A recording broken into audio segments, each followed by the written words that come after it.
ይህ አብሪ ሚዲያ ነው። አብሪ ሚዲያ አንድነትና ፍቅርን በማጎልበት ሰላምና እድገትን በማስፈን ረገድ የበኩሉን አስተዋጽኦ ለማበርከት የሚሰራ ሚዲያ ነው። አብሪ ብሩህ ዘመንን አብሳሪ። አብሪ ሚዲያን ሰብስክራይብ፣ ሼር ያድርጉ። ሰላም ጤና ይስጥልን ክቡራትና ክቡራን፣ ይህ አብሪ ሚዲያ ነው። ዕለቱ ደግሞ ነሐሴ 5 ቀን 2018 ነው። ከአንጋፋው ጋዜጠኛ ገበየሁ ዋለልኝ ጋር አብረን ቆይታ እናደርጋለን። ጤና ይስጥልን። ጤና ይስጥልኝ። እንግዲህ በአብሪ ሚዲያ ተገኝተን ቀደም ብለን ገብተን ነው እንግዲህ ያው መድረኩን የወሰድነው። እንግዲህ ለየት የሚያደርገው የአብሪ ሚዲያ አቅራቢ ወይ ሆስት ውብሸት ሆነ እንግዳው ማለት ነው። እኔ ደግሞ ተጠያቂ ጥሩ ነው። አሁን ለመናገር እንኳን ደህና መጣሁ። ለማንኛውም በጣም ከልብ ነው የማመሰግነው።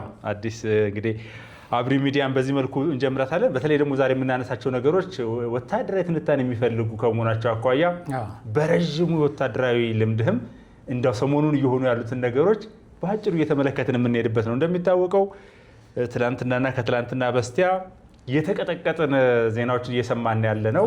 በተለይ እንግዲህ በዚህ የአላማጣ አካባቢ መረዋ ላይ እንደ መረዋ ተደልቋል። ይሄ ህወሓት ጉጅል ለማለት ነውና ጩኸቱ ግን እየተቀጠቀጠም መጀመሪያ ላይ መመታቱን ይገልጻል። ጥቂት ቆይቶ ደግሞ እንደውም ማረኩኝ መታው የሚል ነገር አለና እስኪ እንደው ምን ማለት ይቻላል በዚህ ዙሪያ? አንዱ እንግዲህ የህወሓት ቡድን በርካታ ኪሳራ ደርሶበት ዝም እንኳን አይልም። ዝም አሁን ኪሳራውን ሸፍኖ ስትመታ ስትሸነፍ ዝም ማለት አለብህ አይደል? ዝም እንኳን አይልም። አሸንፍ ያለው ነው የሚለው። በተቃራኒው በጣም ተሸንፎ ተቀጥቅጦ ማለት ነው። አሁን ይሄ በሸረሪና እንደገና አሁን እዚህ አርሚ 26 ላይ ደረሰው እንትን ከባድ ነው። ምቱ በጣም ከባድ ወሳኝ ነው። ወሳኝ ነው ማለት ግን ምን ተልእኮ ይዞ ነበር የተንቀሳቀሰው፣ ምን ተልእኮ እንዳይፈጽም አደረግ ነው የሚለውን እንመለከታለን። የአንድ ድል ቫሊዩ የሚለካው በምንድን ነው? የጠላትን ፍላጎት በማምከን ነው። ጠላት ምን ፍላጎት ነበረው፣ ምን ፍላጎቱን አመከንበት የሚለው ነው ወሳኙ ነገር። ስለዚህ እዚህ ላይ ኤዲተራችን አንድ ቪዲዮ ለተመልካቾቻችን እንዲጋብዝ ጠይቃለሁ። ይህን ቪዲዮ ተመልካቾቻችን ትመለከቱታላችሁ፣ እርግጠኛ ነኝ ይገባል። ሽመይ ምራህፍቲ ይበሃል ኩለ ሰራዊት ሓወልቲ ይበሃል ረጅመ 131 ይበሃል ጦርነት ከቢድ ኣነ መቸም ኣይፈልጠን ነይረ ቆልዓ ነይረ ተገዲደ መፅአ እምበር ከመይ ምዃኑ ኩነታት ኣይፈልጠን ነይረ 15 ገዛይ እናሃለኹ መፅኦም ሒዞም ንኸይዶም። ስሜ ሙሉ ሀፍት ነው። ክፍለ ጦሬ ክፍለ ሰራዊት ሐውልቲ ይባላል። ጦርነት ከባድ ነው። እኔ መቼም አላውቅም። ልጅ ነበርኩ። 15 ዓመቴ ነው። ተገድጄ ነው የወጣሁት።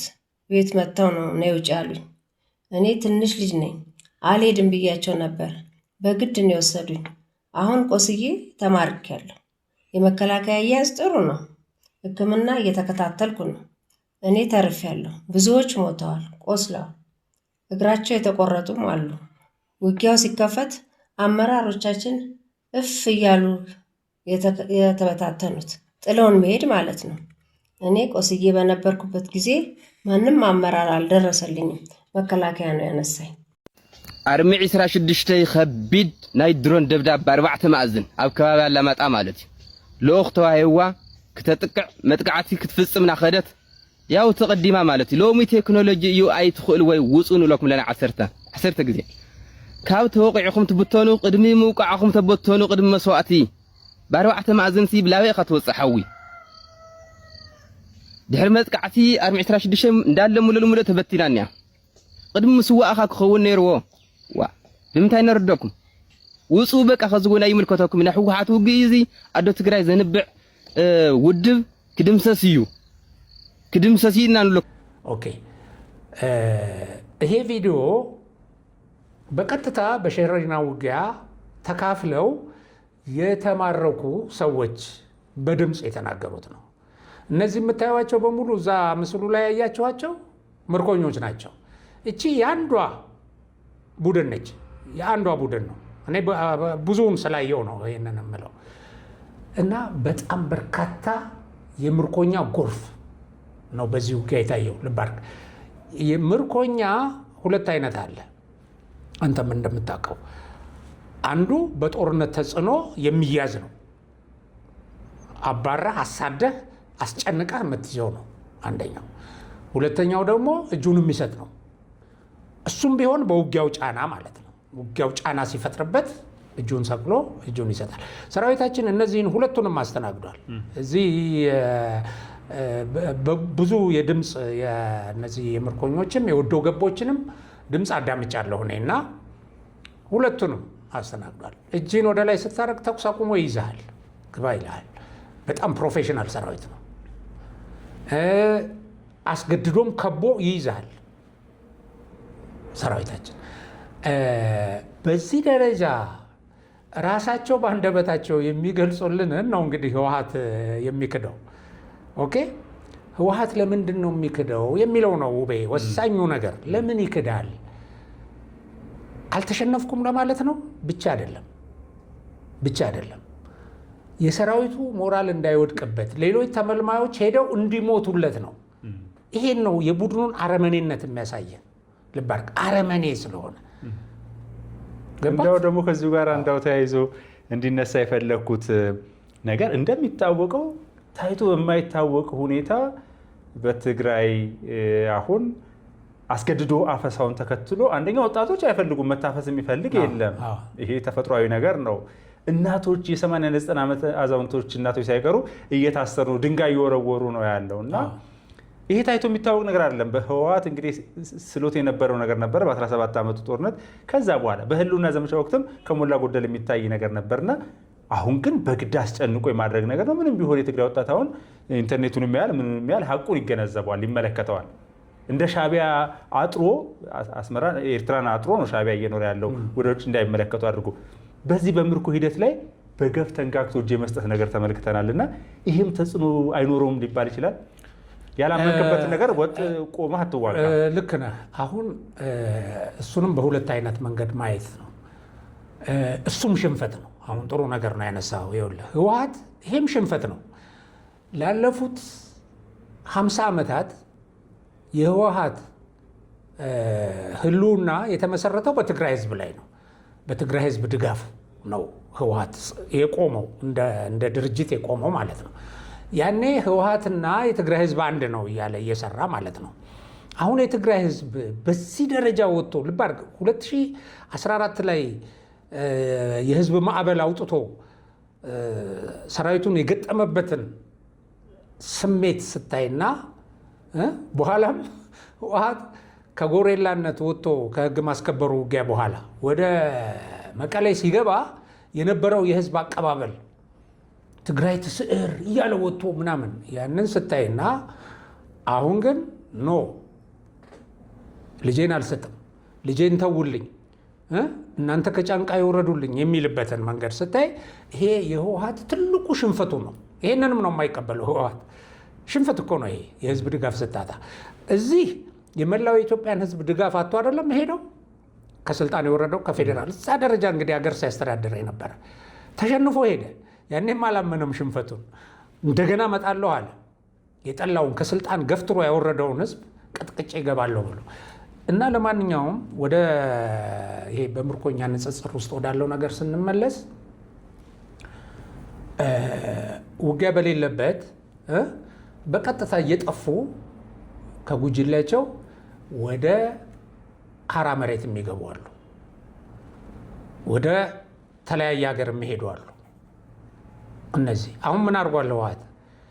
ሞባይላቸውን ይጠረንፋል። አሁን ወደ አርሚ 26 አሁን ትናንት ወደ ተመታው ስንመጣ እነግርሃለሁ። ስለሱ ምስክርነት የሰጠ አንድ በቁጥጥር ስር የዋለ የአርሚ 26 አባል ሲነግር 16 ቀን በእግር እያስጓዙ ነው ያመጧቸው እና ሞባይላቸው በሙሉ ተቀምጠዋል።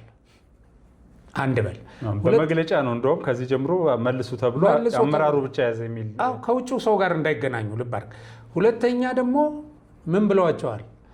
አይ ኦልሬዲ የሰላም ድርድር እየተደረገ ስለሆነ ብልጽግና ሽማግሌ ልኮብን የሰላም ድርድር ያደረግን ስለሆነ ውጊያ የለም አይዟቸው ምናምን ብለዋቸው ነው ያስገባቸው።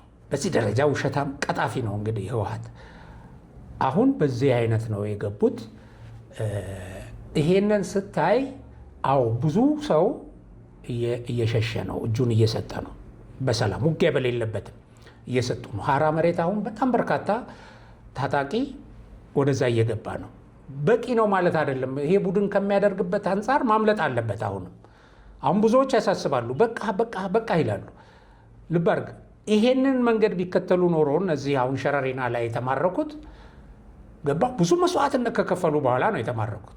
ብዙ ጓደኞቻቸው ወንዝ ውስጥ ገብተው ሞተዋል፣ ነግረውናል። አሁን እነዛ እንትኖቹ አልጀዚራ ዘገበው። በነገራችን ላይ አልጀዚራ በጣም በሚገርም ሁኔታ መቼም ቢችል ኖሮ ለነሱ ሊያደርግ ይችላል፣ ለነሱ ሊያደላ ይችላል ተብሎ ነው የሚታሰበው። ምክንያቱም ኢትዮጵያ የጡት አባት የላትም ይባላል። ምክንያቱም በተለያየ ምክንያቶች አንደኛ ቅኝ ያልተገዛችም ቅኝ የገዙት ሀገራት ሲያደሉ ትመለከታለህ። ለቅኝ ለገዟቸው ሀገራት በመሳት ኢትዮጵያ የጡት አባት የላት። አልጀዚራ የዘገበውን ዘገባ ስንመለከት የሸረሪያው ውጊያ ከተደረገ በኋላ ተከዜ 16 አስከሬን ሆኖ ቦታ ብቻ ተገኘ ምናምን እያለ ነው የገለጸው። እና እጅግ አስገራሚ ነው። ያለቀው የሰመጠው ቁጥር የሌለው የተገኘው አንድ ቦታ ላይ ተንሳፎ የወጣው ነው። ይሄ እንግዲህ ሱዳን ሄዶ ከዛ በኋላ ሱዳን ሳይደርስ ወደ እንትን ውስጥ የሚሰርግ የዓይን እማኞች 16 አንድ ቦታ ብቻ አገኙ ብሎ ብዙ ነው። ራሳቸው ሲነግሩ አሁን ይኸውልህ ራሳቸው እጃቸውን የሰጡት ሲነግሩህ በጣም ነው የምታዝነው። ጓደኞቻቸው በምን ሁኔታ እንዳለቁ፣ ውጊያው እንዴት እንደተከፈተ ውጊያውን እንደጀመሩት ይነግሩናል። እነሱ ጀመር ነው። ከዛ በኋላ ግን በምን ቅጽበት ውጊያው ተገልብጦ የኢትዮጵያ መከላከያ ሰራዊት ወደ መልሶ ማጥቃት ቀይሮት ድል እንዳደረገ ይነግሩሃል ምርኮኞቹ። በአመራር ደረጃ ያሉ ሰዎች ሁሉ የሰጡት ኢንተርቪው አለ። እንደገና ሲወስዷቸው ወዴት እንደሚሄዱ አልነገሯቸውም። አሁን የሸረሪ ነው።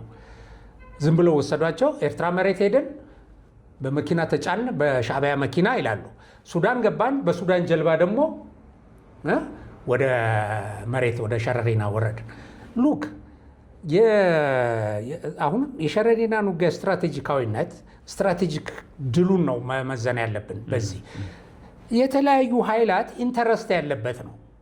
ይሄ አርሚ 7 አርሚ 15 አርሚ 13 የምትለውን እሱም ተው፣ በቃ እሱ ጠላት ነው፣ ወያኔ ነው። እሺ እሱ በጠባቡ ስታየው በሻዕቢያ መኪና ተሽከርካሪ ሄደው የግብፅ መሳሪያ አሁን የተያዙት መሳሪያዎች በሙሉ አንድ ሙሉ አርሚ የሚያስታጥቁ መሳሪያዎች ናቸው። በነገራችን ላይ አንደኛ አርሚ ሜካናይዝድ እንትኖች ናቸው።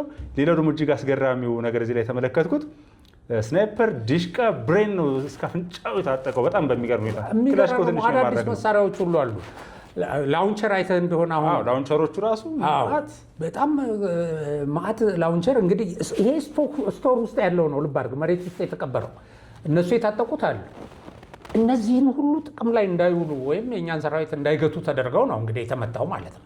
እዚሁ ላይ መቼስ እንግዲህ አንዱ ማንሳት ያለብን ስትራቴጂካዊ ጉዳዮችን መመልከት ያለብንና ወደኋላ መለስ ብለን በህልውና ጦርነቱ ወቅት ያንን ቦታ ሰብሮ ለመውጣት ተሞክሮ ባልሳሳት ስንተኛ ሜካናይዝድ ነች በቦታው የነበረችው ተከላክላ አውጥራ። ምክንያቱም ጦሩ እየተበታተነ ሰሜን እዝ መመታቱ ብዙ ነገር የእዝ ሰንሰለቱን በጣም ቆራርጦት እንደነበር ይታወቃል። ምንድን ነው ዓላማውን እንበልና እንየው እስኪ ምላሽ እንስጥበት። ምክንያቱም እቺ ሸረሪና ያለችበት ቦታ ከተመለከትን በአንድ በኩል ኤርትራ አለ፣ በዛ በኩል በዚህኛው በኩል ሱዳን አለ፣ ኢትዮጵያ አለች። በጣም ስትራቴጂክ ቦታም ነው። ምን ነበር የሚፈለገው? አሁን ይኸውልህ ስለ ውጊያው ያለውን ግምገማ ስንመለከት ይሄ ጥቃቱን በኦፕሬሽናል ደረጃ ካየ ነው ከተራ አማጺ ወይም ከተበታተነ ኃይል ባህሪ ጋር የማይጣጣም የእቅድ የቅንጅትና የሎጂስቲክስ ዝግጅት ተደርጎበታል። የሸረሪና ውጊያ ልብ አድርግ። እዛ ስቶር ውስጥ ሄደህ ያሉትን ስታይ አሁን በቪዲዮ የተወሰኑ የወጡ አሉ። ሌላ አዳዲስ አለ ገና እየተቆፈረ ማለት እየተፈተሸ ያለ በተገኘ መረጃ ማለት ነው። ስለዚህ የእነዚህ ታሪካዊ ጠላቶቻችን ያላቸውን አቅም ሁሉ ተጠቅመው እነዚህን የውስጥ ተላላኪዎቻቸውን በደንብ ማስታጠቅ ይፈልጋሉ። ማለት ፈልገው ነው የተንቀሳቀሱት። ኦኬ የሜካናይዝድ አቅሞችና የከባድ መሳሪያዎች መሰማራትን አይተናል። እዛ ላይ ኦፕሬሽኑ የተካሄደው 3 ሀገራት የሚገናኙበት ድንበር አቅራቢያ ነው። በዚህ በኩል በኡምና ሀጀር 5 ኪሎ ሜትር እኮ ነው ከተከዜ 5 ኪሎ ሜትር ኡምና ሀጀር አለ ኤርትራ። ተከዜን ከተሻገርክ በኋላ ያው ኤርትራ የሚቆጣጠረው መሬት ነው። ማጅር ዛለ በዚህ በኩል አርሚ 7 አርሚ 13 ሰፍረውበት የነበረው የሱዳን መሬት ነው። ኦኬ ይሄ ውጊያ ሲጀመር እነሱ ድንገተኝነትን እንጎናጸፋለን ብለው ነው ያሰቡት። ሁመራን የመያዝ ነው እቅዳቸው።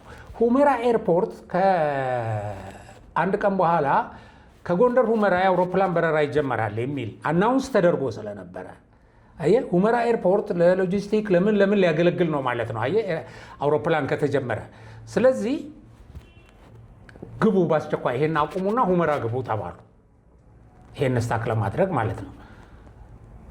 እዚህ ጋር ያለውን ዝግጅት እነሱ አያውቁትም። ይሄንን የኢትዮጵያ መከላከያ ሰራዊት ግን በመረጃ እያንዳንዷን ነገር ያውቃታል፣ እያንዳንዷን እንቅስቃሴያቸውን። ስለዚህ እዛ ቦታ ላይ ተመቱ እና ይሄንን ስታስበው ቀጠናዊ የማድረግ ጦርነት ልክ የኢትዮጵያ ሰራዊት አሁን ይሄ ውጊያ ሲከፈት የአየር ኃይሉን ያስነሳል፣ ድሮን ያስነሳል። ይሄ በፊት ሱዳን በኃይል ይዞ የነበረው የአልፋሽካ ምናምን ኤሪያ ነው እና ሌሎች ይገባሉ። ሱዳን ይገባል፣ አልቡርሃን ሻዕቢያ ይገባል ነው አንዱ።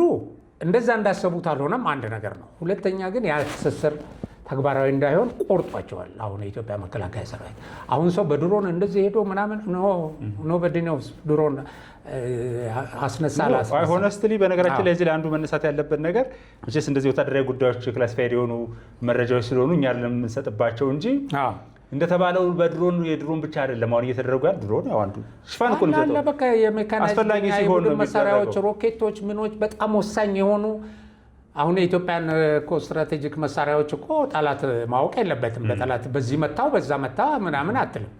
ራሳቸው በምን እንደተመቱ አያውቁ። ግን ሰሜን ምዕራብ እዛ ስለነበረ ያደረገውን ደግሞ በጣም የሚታወቅ እንትኖች አሉ። በቃ አሉ እና ግን ወሳኝ የመምታት እንትን የተጫወቱ ስትራቴጂክ መሳሪያዎች አሉ። የኢትዮጵያ ሰራዊት ዘምኗል በብዙ ነገር። አሁን ድሮም ብቻ የምትለው አይደለም። በቡድን ደረጃ በዚህ በሜካናይዝድ ደረጃ በምን ፈጣን ተነቃናቂነቱ ሞቢላይዜሽኑ አሁን ትልቁ እንትን እነሱ ባሰቡት እንትን አይደለም። ፋኖ ያቆመዋል ተብሎ አልነበር እንዴ? ወደ እንትን የሚመጣውን ወደ ትግራይ የሚመጣውን ገባ። በኋላ ግን ቆይታ እንትና 8 ክፍለ ጦር ከበበን ምናምን በየት ሄደ? በዚህ ደረጃ ሞቢላይዜሽኑ ሎጂስቲኩ ምናምን ዘምኗል። የፈለገበት ቦታ በፈለገው ሰዓት መሄድ ይችላል። ለማንኛውም ምንድነው የዚህ የሸረሪና እንዳልኩ ፍላጎቱ በጣም ብዙ ነው። ይሄ ኃይል የመጀመሪያው ኃይል ገብቶ ሁመራን ይይዛል። ከዚህ በኋላ ከውጭ ኃይል ጋር ያለው ትስስር እንደ ልቡ ይሆናል። የሻዕቢያ ኃይል የሱዳን ኃይል ወደ ጦርነቱ ይገባል። ፋኖ በዚህ በኩል ይገባል። ለምን አስቀድሞ ሲተነትኑ 360 ዲግሪ ከበነዋል የብልጽግናን ጦር ይሉ ነበረ። በዚህ ፋኖ አለ፣ በዚህ ቅማንት አለ፣ በዛ በኩል ሱዳን አለ፣ በዚህ ኤርትራ አለች፣ በዚህ ደግሞ ዋናው ወያኔ አለ። እዚህ መሀል ነው ያለው። በቃ እየወጡ እኮ እነዚህ እነሱ ሚዲያዎች እኮ ከአዲስ ዓመት ወደ 2019 እኮ አይሻገርም። አንዳርጋቸው አሁን እዛ ሱዳን ሄዶ ከመጣ ወዲህ 6 ወር ነው እድሜው። ያንገምግመው ነው ገባ ያንገምግመው። ለምን ይሄ ሁሉ ኃይል እዛ ከተረባረበ እዛ ዋናውን ኃይል ካስቀረው የስባት ማዕከሉ ወደዛ ይሆናል። የኢትዮጵያ መከላከያም ወደዛ ይመጣል። ግን የሚገጥሙት ኃይሎች ደግሞ በትብብር ነው። መሳሪያዎች ይቀርባሉ፣ በገፍ ተተኳሽ ይቀርባል። ግብፅም ትገባበታለች። ባይዘው ወይ ሱዳን እንትን ተደፈረ ብላ ይሄ ነበረ ዝግጅቱ። ቀጨው ይሄን ማድረግ ቻለ። ወደ እንትኑ እንምጣ። ይሄ እንግዲህ ተመልከት፣ አንድ ነው እዚህ ላይ ያቀረብነው። በጣም ብዙ ምርኮኞች ተናግረዋል። እንግዲህ ሽንፈቱ ምን ያህል አስከፊ እንደነበረ ከዛ በኋላ ሲያዙ የኢትዮጵያ መከላከያ ሰራዊት በምን ደረጃ እንደተንከባከባቸው እና ጦርነቱን እነሱ እንደጀመሩት ይህን ሁሉ ነግረውናል። እነሱ ወደ እንትኑ እንምጣ። ወደዚች በዚህኛው ሁለቱን ማቅጣጫ ተጠቅመውታል። ያኛውም አለ እዛ ጋር የነበረው ይሄኛው የደቡቡ ደግሞ አሁንም የኢትዮጵያ መከላከያ ሰራዊት አሁን ባለው ደረጃ ምክንያታዊ የሆነና ወሳኝ የሆነ ኢላማ ነው የሚመጣው። አሁን ወሳኝ የሆነ ኢላማ ኢኔሴንስ አሁን ለምሳሌ ቅድም ይሄን ተናገርን። ይሄን የሸረሪናው ምን ላይ ያሳካ ነበረ? እስቲ አስብ። ሸረሪና አሁን እንትን ገብተው ሁመራ ገብተው ቢሆን ነው እነዚህ ሰዎች እንትንን እናስታውሳለን አይደለ? ያኔ በጦርነቱ ጊዜ የጨፈጨፉት እዛ ሲቪሊያንስን ማይካድራ ላይ ከዛ የከፋ ነበር የሚከሰት የነበረው። እዚህ አራጅ ነው ይሄ ቡድን የታወቀ ነው። አርዶ እኮ ወደ ሱዳን የገባ ነው ባይዘወይ አርሚ 7 ማለት ሲመታ ሽራሮ ላይ የሳምሬ ኃይልን ጥንስስ አድርጎ እኮ የተቋቋመ ነው አርሚ። ስለዚህ ያ ሪቬንጅ ነበር የሚመጣው። ኦኬ ይሄ ነው። ሌላው ግን ቀጠናውን ለመተሳሰሪያ ይጠቀሙበታል። 3 መንግስት ድንበር ነው። ስለዚህ እንደፈለጉ ሊገቡ ሊወጡ የሚችሉበት፣ ተባብረው የኢትዮጵያን ሰራዊት ሊያጠቁ የሚችሉበት ጽምዶ ሊባለው በቃ ዋናው እንትኑ እሱ ላይ ነበር የነበረው። የመረጠው ቀጠና እዛ ነበር። ወደዚህኛው እስኪ ስንመለስ ታሸፈ። ወደዚህኛው ደግሞ ስንመለስ አሁን አርሚ 26 እዛ ተመቷል። መመታቱን የተለያዩ የራሳቸው ሚዲያዎች ተናግረዋል። እንትንም ይሄ ደደቢት ሚዲያም ወጥቶ ተወቂው ምናምን አለ። እነሱ መወቃት መደብደብ እንደ ኖርማል ግን የሰው ልጅ ዋጋ የሚከፍልበት ነው እና ሰርተዋል ይሄንን። ግማሹ ደግሞ ትምህርት ቤት ላይ እንዲያደርጉ ምናምንም ሊሉ ፈልገዋል። ተወውሱ። ነገር ግን አርሚ 26 ቅድም እንዳልኩ ሞባይሉ ተጠርንፎ ምንም አይነት ነገር እንዳያውቅ ሆኖ ነው የመጣው። ከፋኖ ኃይሎች ጋር እዛ ቦታ ላይ ትጥቅ ሲከፋፈሉ ኦሪንቴሽን ሲቀበሉ ነው የመጣው። ምንድነው ኦሪንቴሽኑ? ኦኬ እነዚህ 2 ኃይሎች ተሳስረው በአፋር በኩል ወደ ጅቡቲ መንገድ ወርደው ያው እንግዲህ ህልም መቼም ያው ታልማለህ አይደለ? እና ሌላም እነሱ የሚተማመኑበት ኃይል አለ። ወደዛ ሄደው የጅቡቲ መስመር የመቁረጥ ነው። ይሄ ትልቅ እንትን ነው ማለት ቢሳካ ለአንድ ቀን እንኳን ያ መስመር ቢዘጋ ከባድ ነው አይደለም? ስለዚህ ይሄንን ይዘው ነው የመጡት። ይሄን መንግስት ያውቃል። እኔ ለሁለት አስተያየቶችን በዚህ ላይ እንዳልኩት እሱን ነው ማዳን የቻል ነው ማለት ነው። ይሄ ነው ትልቁ ነጥብ። እኔ እንግዲህ ከረዥም ወታደራዊ ልምድ በመነሳት አሁን የጅቡቲ መስመር የመቁረጡ ነገር ዛሬ ብቻ ሳይሆን ከዚህ በፊትም በህልውና ዘመቻ ወቅትም እንደሚታወቀው ሰሜን እዝ ተመቶ ሰሜን እዝ ደግሞ ሁሉም 80 በመቶ የሚሆነው ትልቁን እዝ ዛኔ የነበረው ከስጋትም አኳያ ማለት ነው። እዞች ሲቋቋሙ የሰሜኑ፣ የደቡቡ፣ የምዕራቡ፣ የማዕከላዊ ምናምን ብለን ከምክንያታዊነት ጋር ነው አወቃቀሩ እንዳለ ሆኖ ይሄኛውም ተሞከረ፣ ይሄኛውም አሁን ከሽፏል። በዚያን ጊዜ እንኳን አሁንም ደግሞ እንደዚሁ የዚህ በምዕራቡ አኳያ ተደርጎ የነበረው ቦርደሩን በማስከፈት ኢትዮጵያን እንደው የውሃ መመላለሻ ለማድረግና ማፍረስ ነው የተፈለገው። መከላከያችን ምን ማለት ይቻላል ከዚህ አኳያ አሁን ከደረሰበትም ደረጃ አኳያ? እንግዲህ ይኸውልህ ጠላቶቻችን የማይረዱት ይሄንን ነው። ጠላቶቻችን ስል የሚመሩት ጥቂት ሰዎችና ይሄን ቡድን እነዚህ የኢትዮጵያን ጠላቶች በፕሮፓጋንዳ የሚደግፉት ኃይሎች በሁለት መንገድ፣ አንድ በድንቁርና ማለት ነው። ወታደራዊ አቅምን ሳትተነትን እየገባ ሰውን እየማገድክ ግን ደግሞ ምንም ግብ የማታሳካው በቃ አሁን የኢትዮጵያን ሰራዊት በኃይል አስገድደ ምንም ማሳካት አይቻልም። አሁን ኢትዮጵያ ውስጥ የውጭውም ይሁን የውስጡ ይሄን መመከት የሚችል ሰራዊት ነው የተገነባው። በተግባርም ይሄንን ነው እያሳየ ያለው። አሁን ብዙ ሰው ምንድነው እዛ ለምን ሄዶ በድሮን አይመታቸውም እንደዚህ ምናምን አለ። መቼ መምታት እንዳለበት ለምን መምታት እንዳለበት ያውቃል መከላከያ። ብዙ ጊዜ ዲተር የማድረጉን ነገር ያስቀድማል፣ ቁመናውን ያሳያቸዋል። እኔ እንደዚህ ነኝ ረፉ ይላል፣ ግን አያርፉ ሲነቃነቁም። በነገራችን ላይ አንዳንድ መረጃዎች ያው እንግዲህ እኛም ተቋማችን ነው መከላከያ አንዳንድ መረጃዎችን እናወጣለን። ይሄ ምንድነው እሱ መጀመሪያ አካባቢ ትንሽ ሊያምታታ ይችላል። ነገር ግን ልክ ንቅናቄ ሲያደርግ በእይታ ውስጥ ነው ያለው። ዛሬ ጫማ ቁጥሩን ሁሉ እየተመለከትን ያለ ነው እኮ ሌላ ይቅርና ሲመገቡ ምን ሲሉ እና ደግሞ ቤት ሲጥሉ ይታያል። እየተነገራቸው ነው እዚህ ጋር ደርሳቸዋል፣ በዚህ ጋር ሄዳችሁ ነው ይባላል።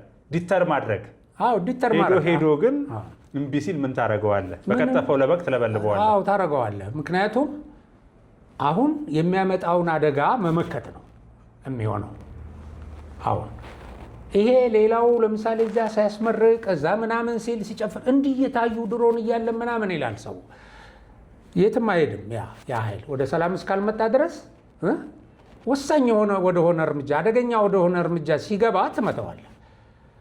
አሁን እየሄድክ በየመንደሩ ተሰብስቦ የሚፎክረውን ምናምን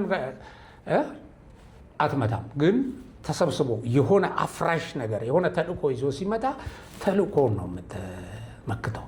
ስለዚህ አሸናፊ ሰራዊት ነው ስንል ጠላት ይዞ የመጣውን ተልእኮ ያሰናክላል ማለታችን ነው።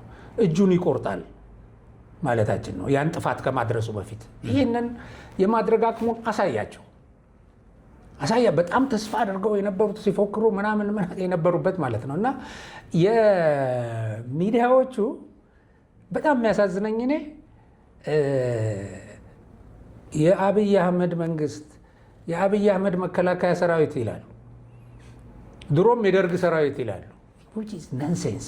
ይህንን እንኳን የድንቁርና ተሸናፊዎቹ ሁልጊዜ ስያሜ ይሰጣሉ። ምክንያቱም ከሸኔ ጋር በሚደረገው እንቅስቃሴ እኮ የትምክተኛው የነፍጠኛው እንትን ሰራዊት ይሉታል።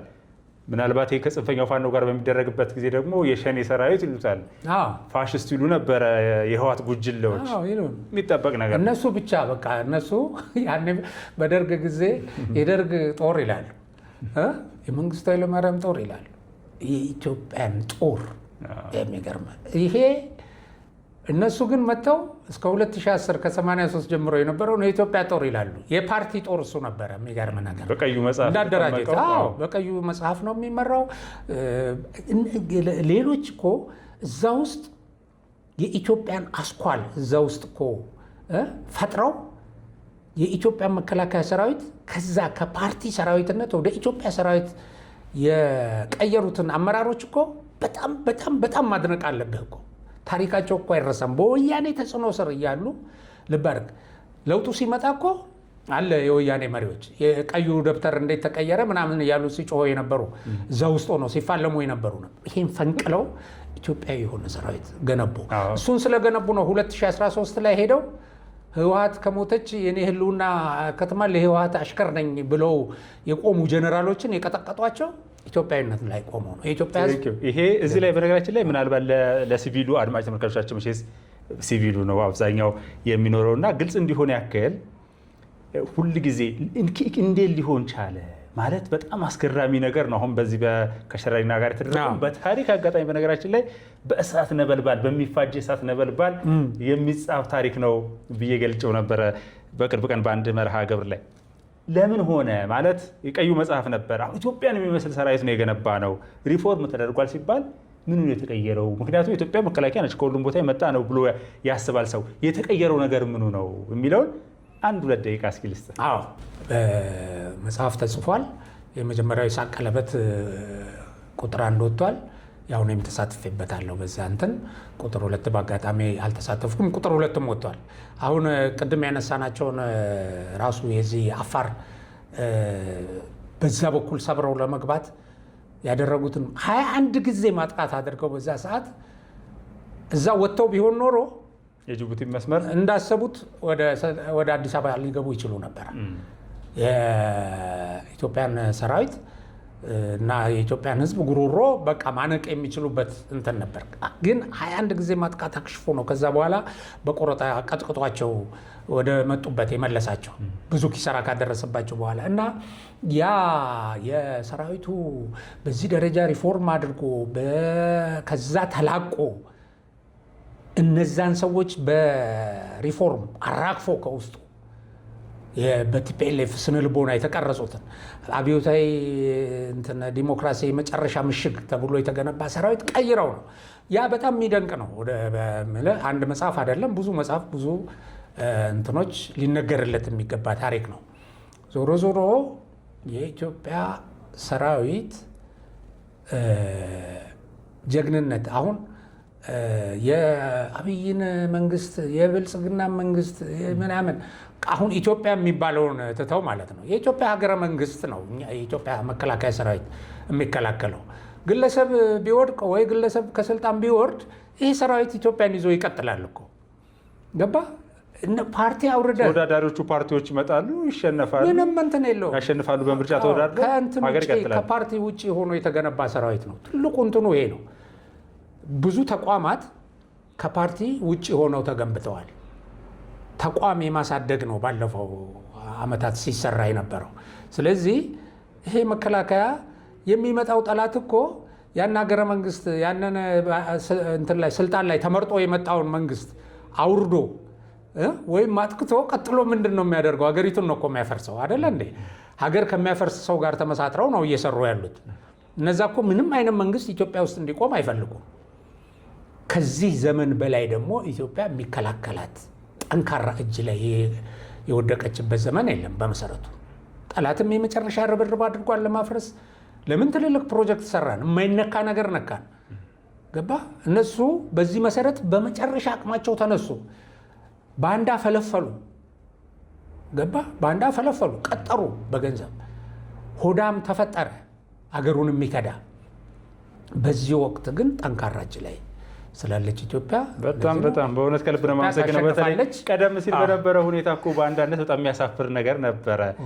ከባንዳ ጋር የሚጋባም አልነበረም። ብዙ የምናውቃቸው ነገሮች ነበሩ። ዛሬ እኮ የክት ልብሷን ለብሳ ባንዳነት፣ ያውም በሚዲያ እኔ ከግብፅ ጋር ነው የምሰራው ከረባቷን አስራ የምትምለሸነሽበት የዘመን ዳራ ላይ ደረስን። ማለትም እንደጀመርኩኝ በጨርሰው ጥሩ ነው ብዬ ነው። የተወደዳችሁ የአብሪ ሚዲያ ቤተሰቦች እንግዲህ በአብሪ ሚዲያ ተገኝቼ የእንግዳ ጋባዥ ነው ሆኜ ሳስተናግዳችሁ ቆይቻለሁ። እኔ እናንተው ሸታዬ አብረን ቆይታ ያደረገው ደግሞ አንገፋው ጋዜጠኛ በእውነት በወታደራዊ ልምዱም በጣም ሰፊ ነገሮች ያሉት ገበየው ዋለልኝ ነው። ላይክና ሼር እያደረጋችሁ እንድትወጡ በታላቅ አክብሮት እንጠይቃለን። እንዲሁም ደግሞ አስተያየቶቻችሁ በጣም ይጠቅሙናልና አስተያየቶቻችሁ እንድታጋሩን በአክብሮት እንጠይቃለን። ሰላም ቆዩ። ሰላም